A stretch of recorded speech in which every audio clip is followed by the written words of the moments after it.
gut health is just foundational. This is where you start. Whatever condition that you have, you start with your gut because it's all affect. Let's say you have a skin rash or acne or some other type of issue. You could take topical treatments or use topical treatments, but you need to focus on your gut first and foremost. That's where you start. Whatever condition it is, it's foundational.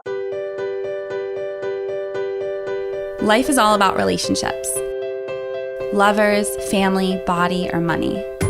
How satisfied you are can be completely explained by how you relate to things around you.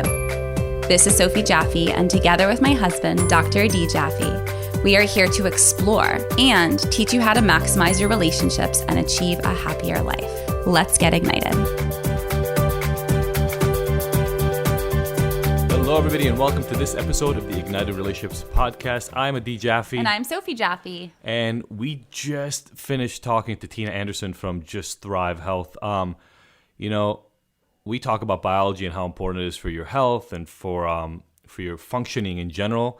And she really just blew our minds in terms of some of the things and tips that she talked about. Yeah, and I just love the layers of learning and knowledge that we get to share with you guys. Obviously, we know probiotics are good. Obviously, we know we should be taking probiotics, but which ones should we take? How does it affect us? What's the difference between them? Yeah, what's the difference between them? Which ones actually can you pick up at the grocery store and they'll actually give you a good effect when you get home and take it after days or hours of purchasing? All of these things that come up. And, I think a lot of us just kind of passively take different supplements because we hear about them and think we, quote, should. Yep. This interview really helps you understand the difference between these probiotics. And I ask those questions for me. I'm really curious.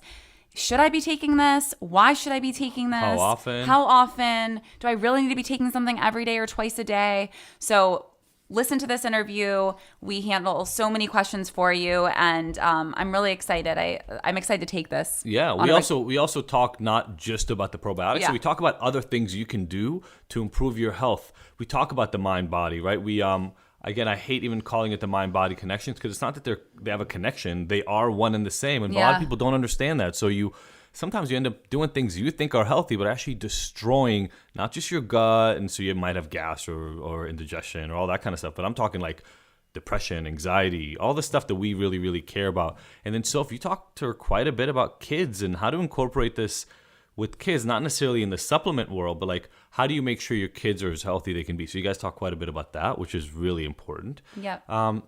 I think, so we kind of partnered with Thrive to give you a discount code and to really try to help you make sure that you take care of yourself. If you do this stuff right, it reduces the probability you're going to need to go get medication for depression and anxiety later. It's going to reduce the probability that you end up with things like cancer or leaky gut, ulcers, and things like that. So it's really, really important. The gut is everything. And we hear these things, you kind of hear these buzzwords, but there's a reason for it. Gut health is the most important microbiome, the bacteria in your body. You want to thrive, right? You want to just thrive. So just thrive. Join these guys. Join us. You're going to love this. We'll see you after the commercial, and we'll be right back.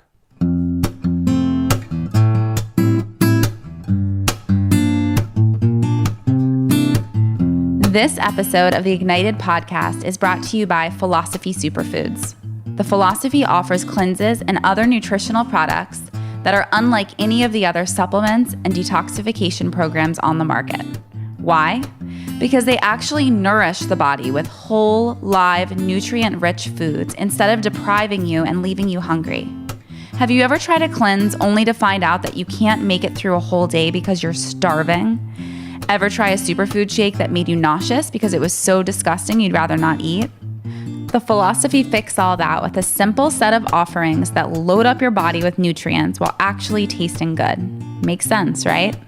Each of the Philosophie superfood and protein blends is vegan, raw, gluten-free, and has absolutely no filler ingredients. With over 15,000 satisfied customers, including some of the world's biggest celebrities like George Clooney, Gerard Butler, Lea Michele, and over 10 years of experience, this is the best stuff you can get. To buy some or find out more info, go to our website, thephilosophy.com. All right, everybody, welcome back to our conversational part of today's podcast episode. Really excited about this one. Tina, thank you so much for being with us. Oh, thank you so much for having me. I'm excited to be here. Yeah, we got Tina from Just Thrive, Tina Anderson. She is the founder and CEO of a future probiotic gut microbiome company. You're all going to get really familiar with us. We love Just Thrive. And I'm so excited because I do think this is one of those things. I feel like in nutrition, people have gotten caught up to the concept that your bacteria matters. In mental health, I feel like people are far, far behind. And so we're going to talk about all those things. But here's what I want to know more first and foremost. I know as a founder, Sophie knows this as a founder, typically when you go through the work, when you pretzel your life in such a way that you put everything behind a company you believe in so much, so you're going to spend your entire life doing it, there's a story of how you got to doing that. What brought you to creating Just Thrive?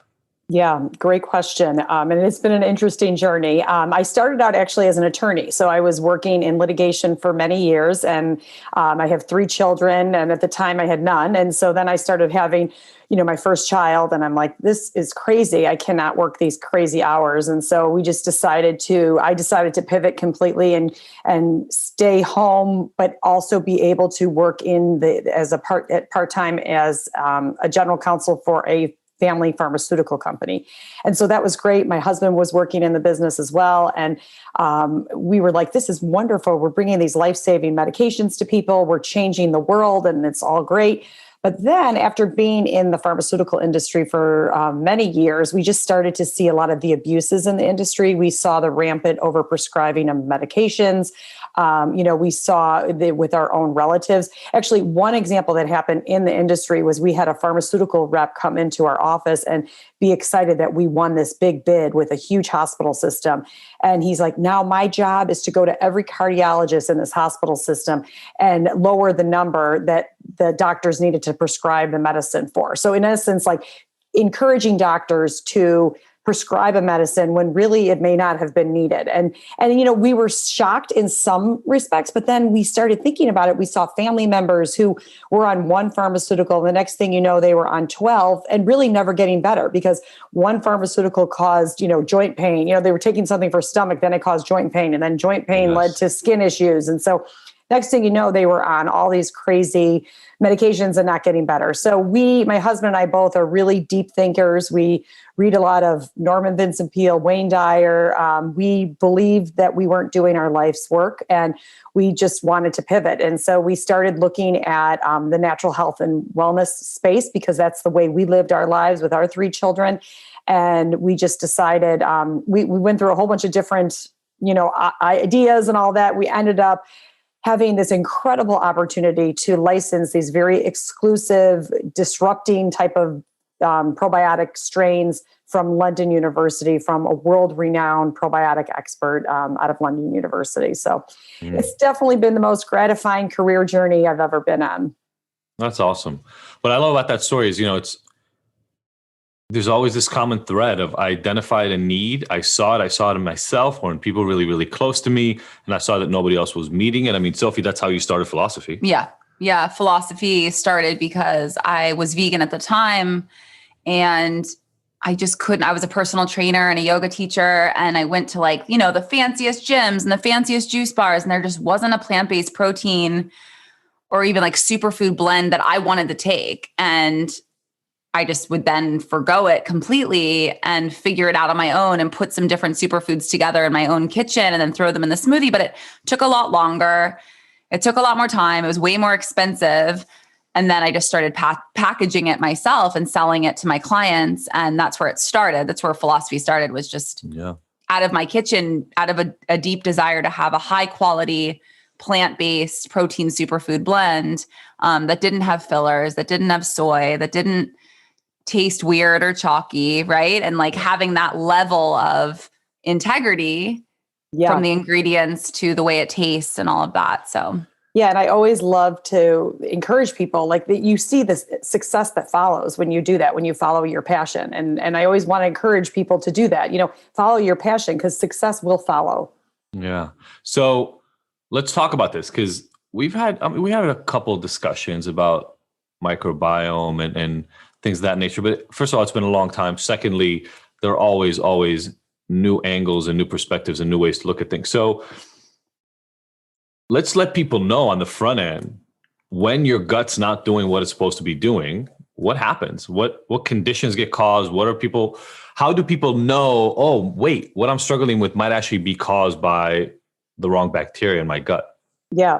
Well, actually, it's hard to find any condition that's not associated with an imbalance in your gut. And that's what I think is very shocking to people. Most people will associate gut problems with having constipation or diarrhea or gas and bloating or acid reflux, those types of things, indigestion. And those are certainly, problems that are stemming from an imbalance in your gut. But people aren't thinking of Alzheimer's or dementia or anxiety, depression, autoimmune. Now people are starting to understand autoimmune, but your immune system, 80% of your immune system is in your gut. And heart disease, diabetes, cancer, all of these conditions truly stem from an imbalance in your gut. And I think the hardest thing for a lot of people to wrap their head around is that we are 10 times more bacteria than we are human. And this is really hard for people to understand, that our bacteria is really dictating our health. And yet we live in this incredibly antimicrobial world that is... Yeah, especially right now. Especially right now. Especially right now. I mean, the hand sanitizer drives me crazy. I'm like, oh my gosh. Yeah. Like, stop doing it. I mean, I think, look, again, right, there are different aspects to this. There's the people who since birth kind of always sanitize everything and misunderstand the idea of why you need bacteria. But you know what you mentioned, I think stories are always really important for people to connect to things. And so, for instance, like I remember the first time I learned that termites don't actually eat wood. Like, wow, being in biology class, termites don't eat wood. We always think of termites as a thing that destroys your house because they're eating the wood. They don't. Termites have bacteria. They have microorganisms in their gut. They eat the wood so that the microorganism digest the wood and then secrete the nutrition that the termites need. And we as people have the exact same thing happening in our bodies. And so we can't see it, which means we don't relate to it. But what you're saying that is really important for people to understand is bacteria is not something you're going to get rid of, and it's not something you should get rid of. If you live with no bacteria, your gut would stop being able to process the food that you eat. So you need to understand that, right? Because it's the bacteria that is breaking down the food in the same way that it does in the rest of the world into the nutritional components that you can then digest, but you need them. It's not a question of is bacteria good or bad? It's what mix of bacteria do I need? And then you mentioned all these mental health conditions, and I want to hit on that. In the Ignited Hero program, we have an entire section explaining to people, like, most of your serotonin and opioid receptors, for instance, are not in your brain. They're in your gut and in your GI tract. And if you don't take care of the chemical balance there, you're going to have increased pain. You're going to have increased anxiety, increased depression, increased, mental fog, and all those sorts of things. So all of those things are related to what you put in your body. Now, along with that, if we can kind of talk about what is it then that destroys it? Because a lot of people have no idea that some of the things that they think are healthy, or at least like one of the examples that comes up to me right away is like diet soda, for instance. The first time that I heard how terrible diet sodas are to destroying the good bacteria in your gut, I was floored.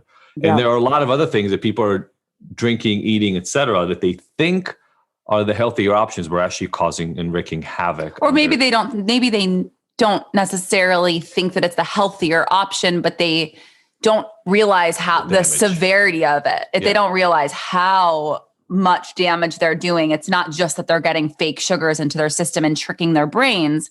It's so much more beyond that. Yeah. What I meant healthy is like, well, I shouldn't drink a regular Coke because that's the sugar. I'll drink a Diet Coke. That's the better version. And in a world where someone's maybe diabetic, that it is the healthier option. However, in the long run, yes. So let's talk about like what are the things that destroy it. Yeah. So there are so many offenders, unfortunately, in the world. The whole processed food epidemic that we have right now, that people are just eating processed food like crazy. Sugar is a huge offender to our gut health. And, and we're eating, and there's foods, that shouldn't have sugar in it that have so much sugar in it. I mean, yogurt, which is so funny. So many people think of yogurt as being beneficial to your gut microbiome.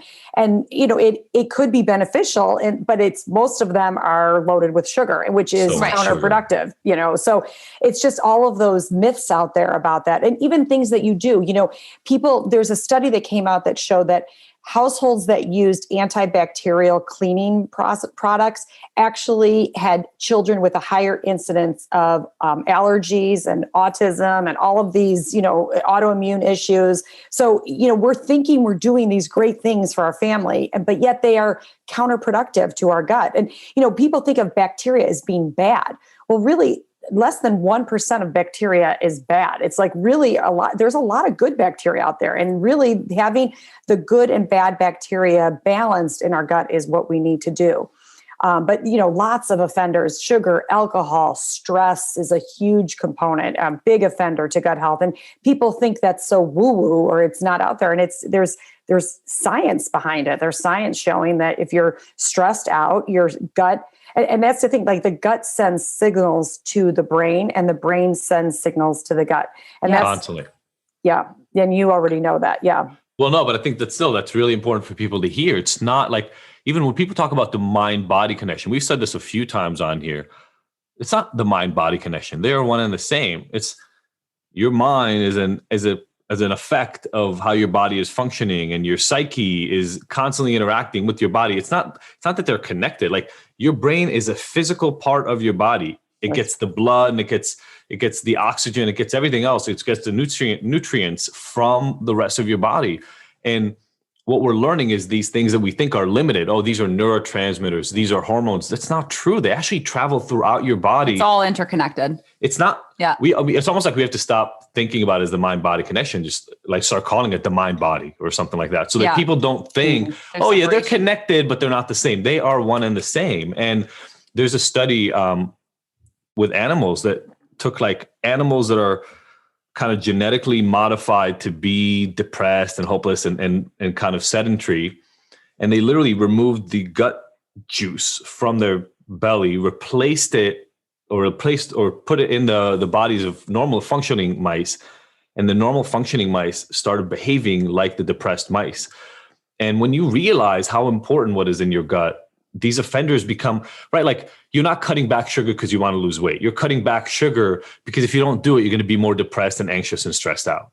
Exactly. That is the biggest key, is that and I always say, like, gut health is just foundational. This is where you start. Whatever condition that you have, you start with your gut, because it's all let's say you have a skin rash or acne or some other type of issue. You could take topical treatments or use topical treatments, but you need to focus on your gut first and foremost. That's where you start. Whatever condition it is, it's foundational. And I couldn't agree with you more. So I have tips that I give. Sophie, I'm sure you have tips you give your people. Drinking a lot of water. I used to be terrible at this. Sophie would literally look at me and be like, how are you alive? I don't know how he survived. I don't. I'm someone who definitely exaggerates to tell a story and, wants to make it a little bit more exciting by adding a few numbers or making it really ridiculous sounding. Adi did not drink water. I didn't at all. He did not drink water. And we met at UCLA. For like 20 years. We'd go on runs together. We just met. I'm 20. He's 27 and a half. And we met and we're so young and vibrant. And we go on these long runs. And he had like a sip of water when we were done. And that was it all day. Like, how are you surviving? You're like an actual camel. And he's from Israel. So I'm like, I don't know. Maybe because he's born in Israel. Yeah. I just never drank water. And it's only in the last few years that I open up my day with one of these. And my job is to drink like 3 or 4 of these minimum a day. Yep. And I never function like that. But like, I learned that drinking water will help your gut microbiome by itself. Cutting sugar, we talked about that. So I talk to people, I like giving people practical tips. So let's move into this a little bit because, okay, maybe cutting sugar out of your diet is good for you. The vast majority of people listening right now are not about to cut sugar out of their diet. So what I've done in my own life is, okay, we'll actively keep reducing it. What are the tips that you give people, and we'll obviously move into the actual taking of probiotics, but what are the tips you give people to improve their gut health? Yeah, well, first of all, I completely agree with you that, I mean, no one's going to cut out sugar, and nor should they. I mean, we have to have some pleasure in our life too. So, but it's just about limiting it. And I always encourage people, just start with baby steps, start with baby steps, and they make profound changes over the course of time. And I think that's what people forget. But so I would, of course, limiting alcohol too, that's unfortunately one thing that is very offensive to your gut health. But again, it's just about baby steps, maybe cut back, however many drinks you have, that kind of thing. The sugar. The other interesting thing is eating a diverse group of foods. As a country, we are not, as the Western population, we are not eating a diverse group of foods. One of the biggest things that experts would all agree is if you have a healthy gut, you have a diverse microbiome, like you have diversity in the bacteria in your gut. And one of the ways to get there is by eating a diverse group of foods, particularly going to ethnic type of grocery stores and looking for different types of foods that you wouldn't ordinarily get. But we are such creatures of habit, myself included. You make something, everyone likes it, and it's easy. And we all know we have kids, you're trying to do things that are easy, but it's really important to eat a nice diverse group of foods that are out there. Yeah. I mean, I also feel like for parents that are maybe listening, you may have gotten into like a rut or a bad habit of just giving the kids what they like because it makes them happy. But actually, or at least keeps them quiet. Makes it easier. You think it makes it easier, but in the long run, you're giving them such a gift. It's kind of like introducing language, a second, a third language at an early age, creating a beautiful, healthy palette of so many different options and colors. You're giving them the greatest gift because later in life, they will be less picky. They will have and like you said, you're literally helping their gut and their brain and their bodies develop. And so for us, it's like, yes, they can be particular about what they choose when we go to different restaurants. If we go to sushi and they only want like seaweed, edamame, and rice, it's at least something, right? And it's different than like, chicken nuggets and fries only. Right. Where I think, that's a great point. And we do introduce, like, we don't let them get away with not eating something when we go out to Thai. We don't let them get away with not eating something when we go to Middle Eastern. Not Middle Eastern. So I think the Middle Eastern diet alone kind of incorporates a lot of different fruits and vegetables and colors, vitamins. And it's like just being comfortable. It's like wherever you go, being comfortable, finding something that you can feel at ease with, whether it's food or people. Like, we really want our kids to feel comfortable in who they are, in their bodies, in their gut, in their mind, around other people. They can go anywhere, talk to anyone and be comfortable. And that confidence comes from just showing them and guiding them and saying, like, we're going to, what's the one where you eat with your hands? Ethiopian food. Oh, okay. Have you ever eaten Ethiopian? No, I'm so excited now though. Oh my gosh. It's so much fun. And it's this, and write that down. Yes. And that connection, even for me personally, in my own healing through food and intuitive eating, touching food with my hands and eating it and that connection instead of fork and knife really helped me heal, because it's like, oh, I'm eating this food. It becomes more sensual, more of a practice. And in Ethiopian food, the whole thing is done with your hands, and you get to wrap it up in this beautiful spongy bread. And and it's like, it becomes an experience. So no matter what, it's like, yes, we've got some parents out there who say, my kids only like chicken nuggets and pizza. Like, well, I also really like chicken nuggets and pizza, but I'm not going to limit myself to that. And we're only hurting ourselves by limiting that. So I love the variety. The variety is great. Sugar, water, variety. Lots of colors. Any other like big tips that you know of? The big limiting stress. So, like meditation and that type of thing, I would definitely focus on, doing breath work or meditation or whatever it might be. But I just have to back up on Sophie's point, because I loved that you said that is a gift to parents. And I just think that as we as a society always want to make our kids happy, we want to make them, and we don't realize the long-term benefits of that. We were very much the same way with our kids, and having them make sure they ate everything. And it's like, and now I want to just plead to parents that truly it pays off. I have adult children right now, and they have a full palate, and I just love it. And I think it's such a gift. So I'm glad you brought that up. But anyway, back to all the good things to do. Stress, really limiting stress and making baby steps in your lifestyle, whether it's, breath work, whether it's meditation, whether it's going for a walk every once in a while, those things really, really are important. Talking to someone, journaling, all those things really do make a difference, because we knew that the gut was sending the brain was sending signals to the gut. We now are just starting to realize that the gut is sending signals back up to the brain. There is constant communication going back and forth, and we cannot, emphasize that enough. So, slowing down your life, trying to, be more mindful and calm really will help with your gut health as well. Love it. So now let's move to the next piece, right? Which is, okay, so you do these things to create a solid foundation. And then the idea of whether it's vitamin supplementation or probiotics is to seed your body to help create the basic building blocks that can help your body then do its job better. And so probiotics, the way I understand it, but I want you to explain them because you'll know them a lot better, obviously. It's like seeding the types of probiotics or the type of bacteria that you want healthy bacteria to be in your gut, which kind of helps give them an advantage by, raising their numbers, et cetera. Can you get into that a little bit? Yeah. So the microbiome is like an ecosystem, and you've got the good bacteria and the bad bacteria, and it's just about a balance. So we're not trying to go in there and get rid of all of the bad bacteria. We're really trying to create a balance and making sure that the beneficial bacteria is outweighing the pathogenic bacteria. So we really want to focus on almost reconditioning the gut. And, the best analogy I'd love to use is like a garden. And so if you have a garden and the garden's been stepped on and trampled on and there's weeds growing all over, you want something that could go in there and get rid of the weeds and also bring those plants that have been stepped on and trampled on back to life. So when you compare it to your gut, you want something that could go in there and help bring those beneficial bacteria back to life, or, more thriving, and then get rid of some of the, the pathogenic bacteria and diminish the amount of the pathogenic bacteria. Okay. Now, probiotics have been around for a while, but I know personally for myself, I never know which one to take. I never know which one is good. I don't understand the difference even between them.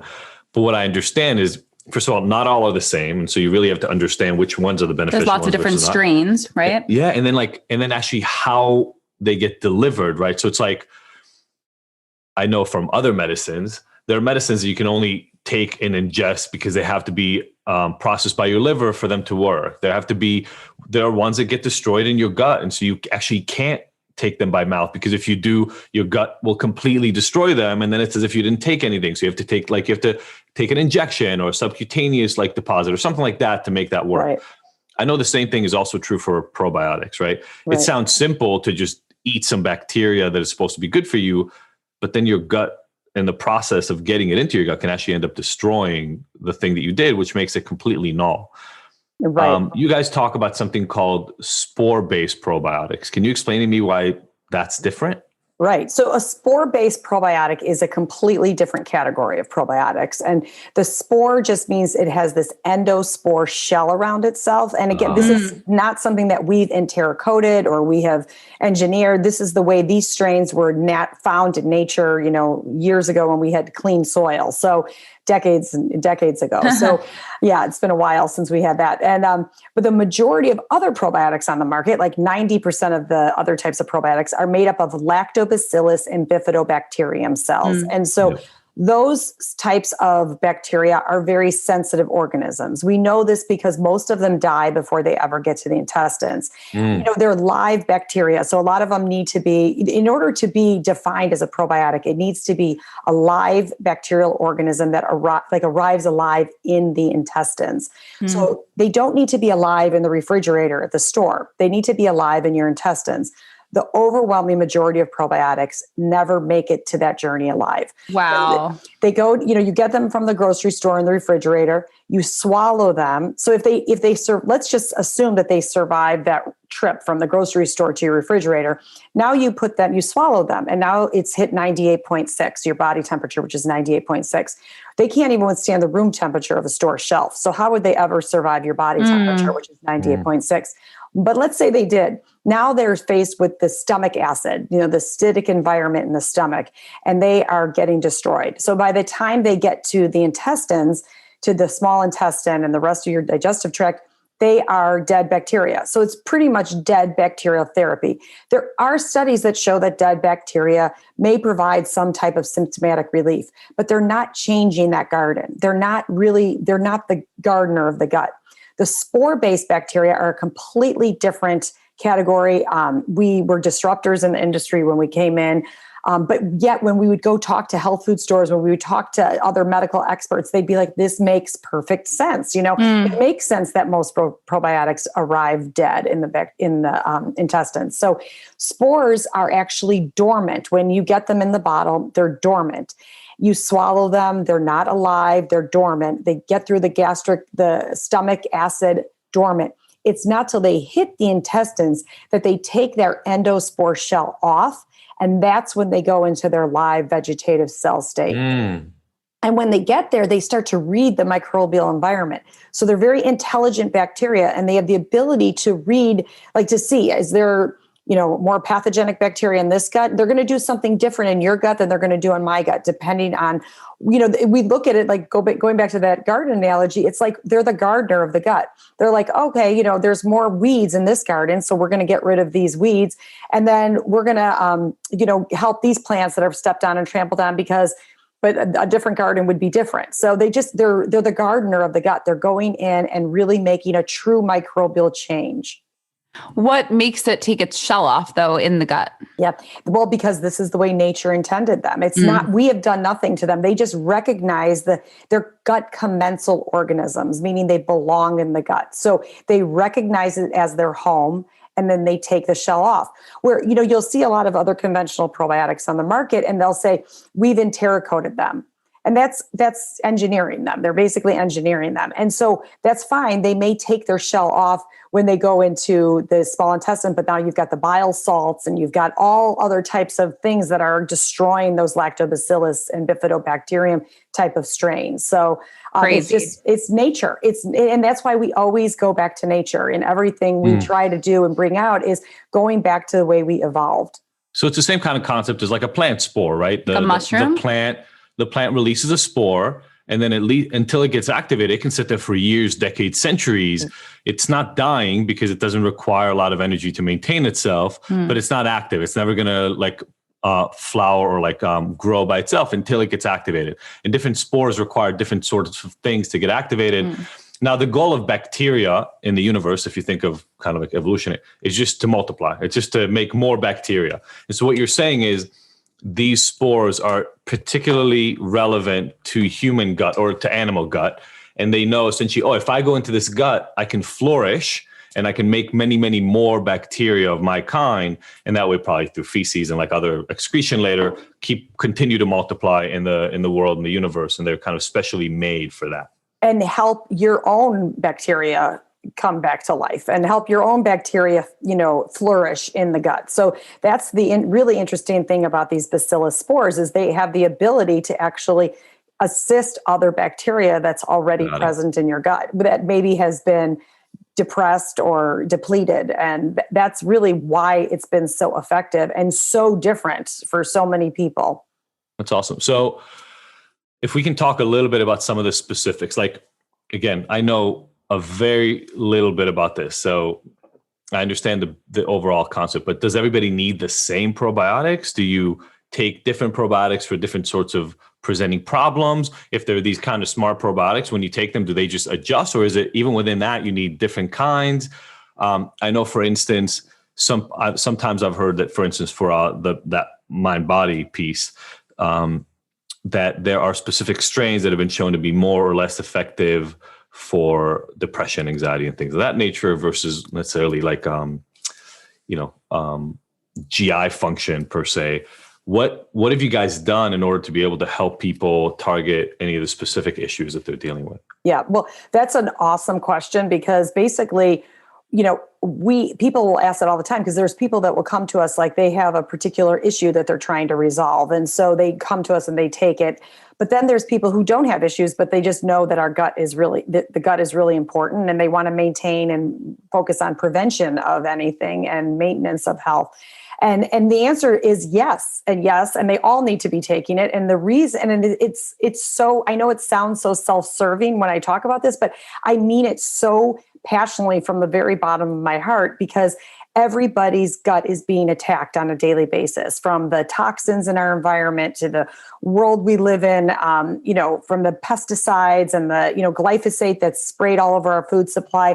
All of these things are wreaking havoc on our guts on a daily basis. So that's why it's really important. And like you said, yes, these are very intelligent bacteria, and they actually will do something different in your gut than they will in mine. So whether somebody has a lot of really bad gut issues, I would say take 1 capsule a day. Whether somebody is just trying to maintain health, I would say take 1 capsule a day. Or you could even, if cost is an issue, you could always do 1 every other day. But you're so much better off getting a probiotic that actually gets to the intestines alive, rather than buying a less expensive probiotic that is going to be dead bacteria when you get there. So, and then some people could take maybe, 2 a day if maybe they're really seeing some issues resolve and they want to, or if they're on an antibiotic, which is very disruptive to our gut, you could take them at the same time. We have a study that showed that these strains survive the presence of an antibiotic.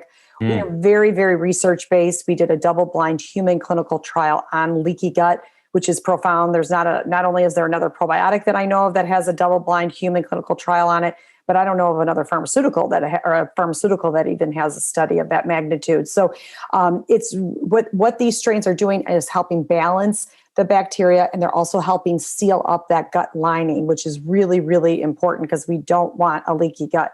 So yeah, it would just be, and people will say this to me all the time, like, but should I really take it all the time? And it's like, well, our ancestors used to get these strains every day. I mean, they would eat off of the land, they would eat roots and tubers, and they would get these bacillus strains on a daily basis. So we evolved to be getting these strains on a daily basis. I have a question though. I mean, my intuition tells me that if I'm eating a well-balanced array of colors, if I'm, getting tons of water, good rest, if I have like a wellness protocol for myself, I'm really balanced, I'm getting good solid sleep, I have a good practice around meditation and stress relief, I'm, really taking care of myself, I'm getting the nutrition I need, getting a good amount of like probiotic rich foods, getting sauerkraut and papaya and like just all these things that help. Like my intuition would say, have a probiotic once a week, have a probiotic when you're feeling off. Personally, I have like this, like, I don't know, innate desire to not take supplements every single day. I don't necessarily take a vitamin every day. I don't take anything every day, because I feel like I don't even take my own superfoods every day, because I want to give it a break. Mm-hmm. And be able to kind of adjust to those adaptogens and superfoods. So, I mean, if you're getting the right nutrition and the right balance, and you're not too stressed, and you're not hurting your gut in that way, and you're not doing like abrasive things and drinking too much, et cetera, is there a world in which you think you could just limit it to a few times a month because your flora and your microbiome is just healthy? Absolutely. And I think that I think the other thing is that you have to listen to yourself, and you have to do all this. I think you are probably more of a unicorn in this world. And, unfortunately, people aren't living this type of life, and people are, and the thing with, like fermented foods, like sauerkraut, and I am a huge fan of fermented foods. I eat them very regularly. They are just not a replacement for a probiotic that's going to get to the intestines. So just like lactobacillus probiotic supplements would die in the intestines, so will the lactobacillus and bifidobacterium that's produced from fermented foods. They will die, but they are so nutrient rich. They are still very supportive of your gut health. They just aren't necessarily a replacement for a probiotic. But I could not agree with you more. I mean, in fact, we have many other supplements that we sell and that are really, like we have a prebiotic. And I always tell people, if you're eating a lot of prebiotic foods, do not worry about taking the prebiotic. But with the probiotic, these strains, these particular bacillus strains, we can't really find they are not in the food supply anymore. They are, if you go to like some tribe in Tanzania or, somewhere where the land has not been touched in years and years. So you could get those strains, but if you're feeling good, and absolutely take it every other day, every third day, take it 3 times a month, whatever you're looking at. And I agree. I take a break from my supplements, and I take a ton of supplements, but I think I take a break myself too. I agree. Is there a way to test how your gut's doing?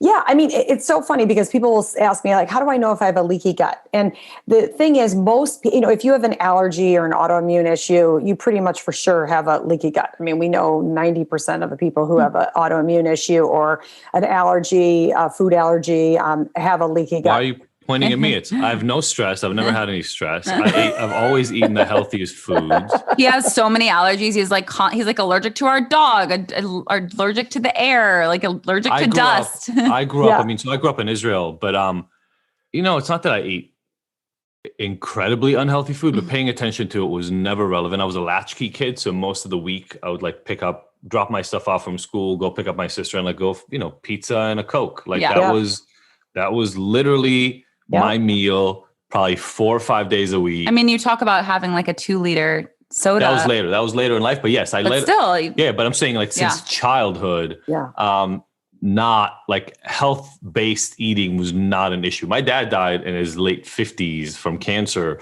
Oh, wow. Honestly, just because of stress and diet. Yeah. Like he would have been so healthy. His family had a history of actually very long life. He was one of the few people to die that young, but he was an incredibly stressed out guy who never paid attention to healthy eating. And that's something I beat myself up about because I didn't know enough to know how to change that even towards the end. But yeah, absolutely. I mean, I think Sophie talks about it as somebody who came from, she had a holistic nurse practitioner as a mom and ate in a very different way. Like I'm about to say this and it's crazy when I hear it, but I've heard of like, parents putting soda in their kids' bottles because the sugar would quiet them. Mm-hmm. And first of all, let me just be clear. I get it, right? If your baby's crying constantly and you don't have money for support and you're stuck by yourself, you'll do whatever it takes. It's also cheaper than formula. Yeah, it's cheaper than formula. I get the why. The problem, as you pointed out before, Tina, is you don't understand the long-term damage of what you're doing. And so I tell this to parents all the time. Look, if I took my kids when I take my kids through the candy aisle in the store because I'm trying to get to something else, they want every chocolate. They want every candy bar. They want every hard candy, soft candy, gum. And they may fall apart in that moment. Early on, they probably will fall apart until you go, look, you can't have it. We can buy one and you can have it over the next week or month, but you're not buying all this.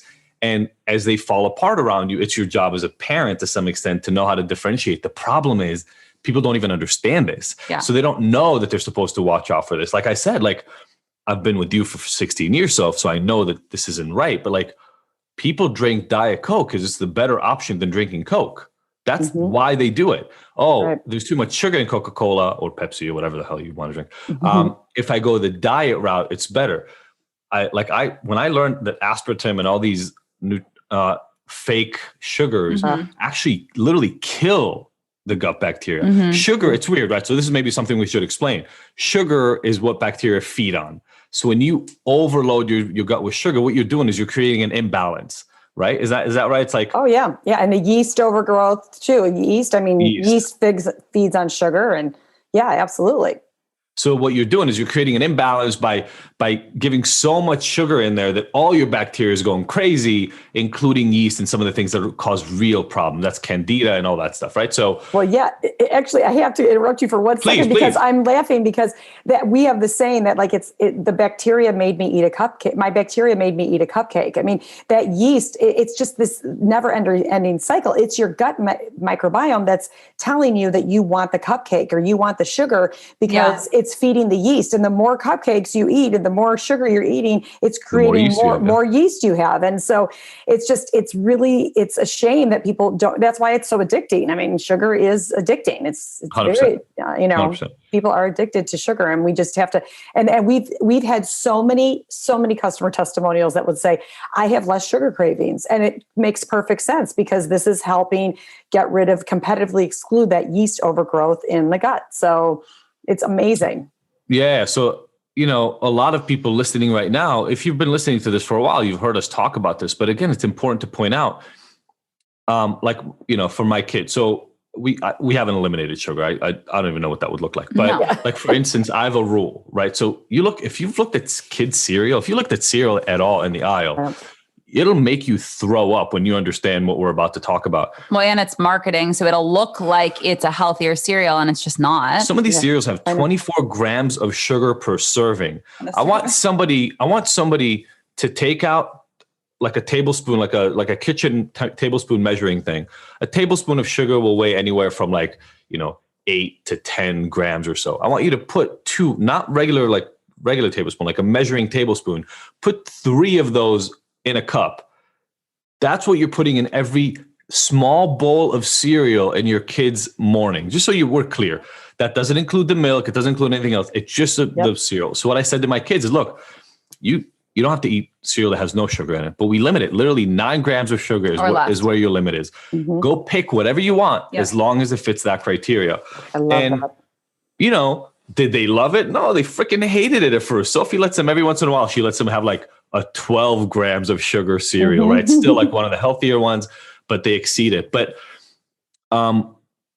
it was so obvious to me when they would have that, they didn't want to eat anything else. They just wanted more of that. And they're not wanting more of it because they're like, oh, this is really good for me. They're wanting more of it because it's sweet and the sugar. And that's something they're going to deal with for the rest of their life if I let them do it. Yeah. And I love that you're doing that. I love that you guys use your platform to share this message with parents, because I think it is it's not shared enough with people. One of the things I know we did as parents years ago, we had them watch a documentary about sugar. And I think empowering your kids, to have them, understand that you are being marketed to, you are being tricked, you are being, forced to, almost forced to have all of these sugary drinks. And my son, to this day, I mean, he's 18 years old and he literally will not eat or drink Gatorade. He's going to college to play sports. And it's like, he still won't drink a Gatorade because we taught him that, drink water. That doesn't replenish you anymore. It's just loaded with sugar, which is counterproductive to you. So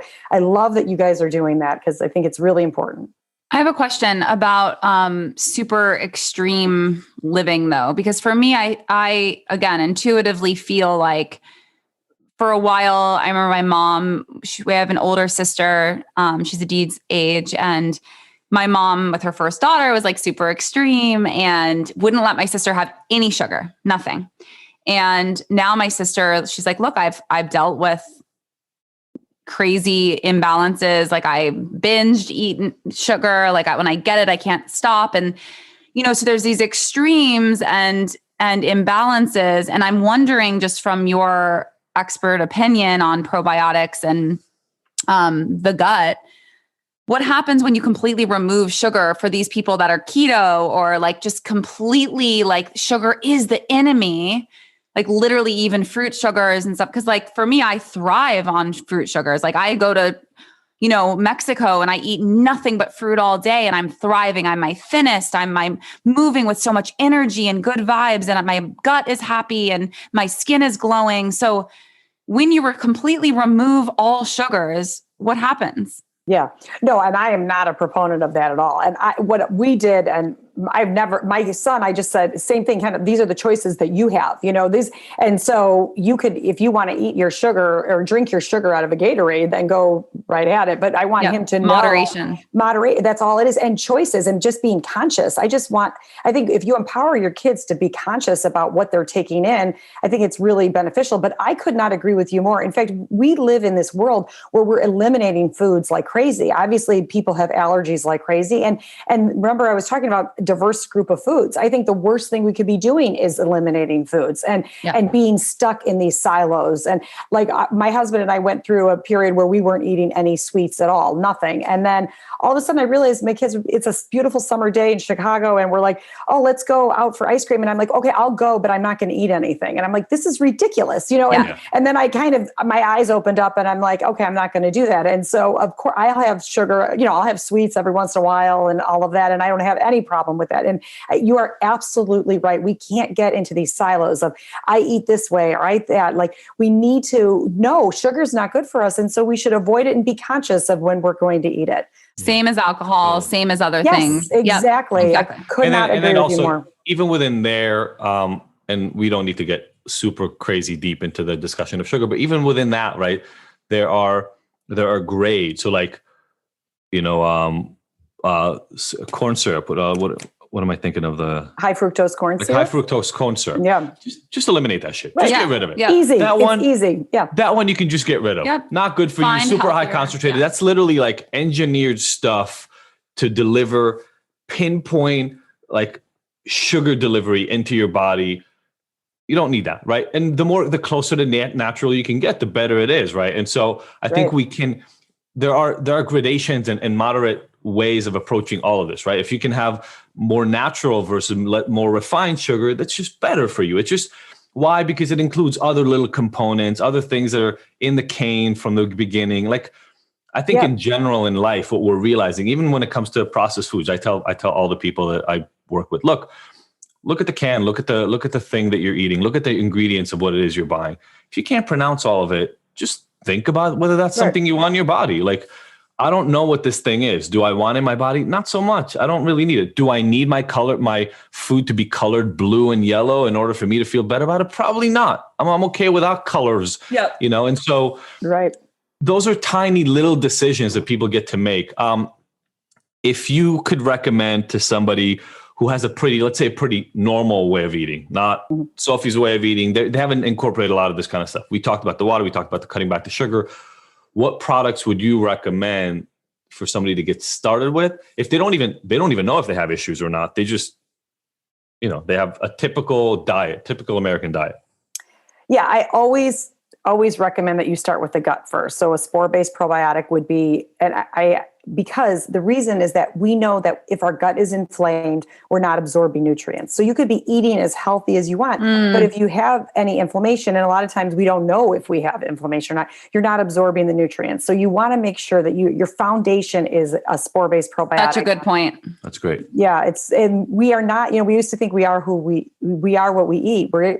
We are what we absorb. And that's a very big distinction. So I would do that. As far as like other supplements that are not gut health related, I mean, I personally think most people need to be taking magnesium. I think 90% of the population is deficient in magnesium. So, and that's probably why everyone's so stressed out all the time. So, there's 2 different kinds of magnesium, right? There's actually I think 7 different forms of magnesium. And what you see a lot is the glycinate, the glycinate is the one that doesn't give you loose stools. The citrate sometimes will give people loose stools. So, I don't know. One of my doctors always recommend the glycinate. So, but there's a couple companies out there that have some great.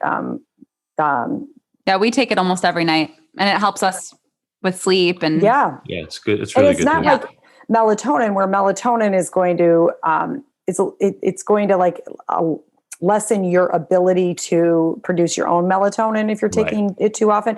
Where magnesium is truly probably a deficiency in most people. So I mean, I take a probiotic, my probiotic or prebiotic. Those are important to me. I actually am not a huge salad eater. I don't love salad, but I eat it. When you were talking about eliminating foods, I mean, our focus should be on adding more foods in, and all those foods that we add in should be I look at them as like a supplement. Like I eat salad every single day, and I look at it as look at how I'm feeding my body. And absolutely. I'm completely aligned with that. And with our kids, I do the same thing. Throughout the day, I make them a snack plate. On that snack plate is every color, vegetables, fruit, some crackers with like different types of dips, with beet dips and ones with garlic and things that I just really want them to get as their supplements and vitamins and nutrients and colors is on that plate. If they've had that snack plate throughout the day, I usually give it to them when they're the hungriest. So mid-afternoon or mid-morning when I know that they're really hungry and ravenous, and they fill up on that. They eat it so quickly. And then I feel good. And I'm like, okay, you guys can have like hot dogs for dinner, whatever, you know? Right. What a gift. That is such a, I wish I did that with my kids when I had not evolved to the point where I am now, but at least I got them a little bit. So yeah. So parents just know, like putting out like a bunch of different vegetables and fruit and just being like, this is your snack, especially when they're hungry. Like don't put it out right after lunch. Yeah. Put it out when they're really hungry. A lot of colors and crisp, cold peppers and cucumbers and all the things. And then they get to kind of pick and decide. And, you know, I just make sure that it's empty when it comes back to me, you know, and they're not getting fed anything else until that's done. I love that. Yeah. Well, thank you so much for this. This was so informative and lovely. And we learned so much. I hope our listeners are so excited to kind of geek out on the gut and just realize it's all connected. And maybe if you're having an issue with your mood or depression or having trouble with sleep or digestion, like you're staying up at night because your stomach feels off and you can't fall asleep, and now you just realize, hey, that might be magnesium and me needing some probiotics in order to make all that get better. Yeah, and then your immune system too. I mean, we cannot forget how important that we're also focused on the immune system right now. Especially right now. Yeah, our immune system doesn't even get signaled unless your microbiome signals your immune cells. So the most important thing we need to focus on with immune health is our gut microbiome. Yep. So good.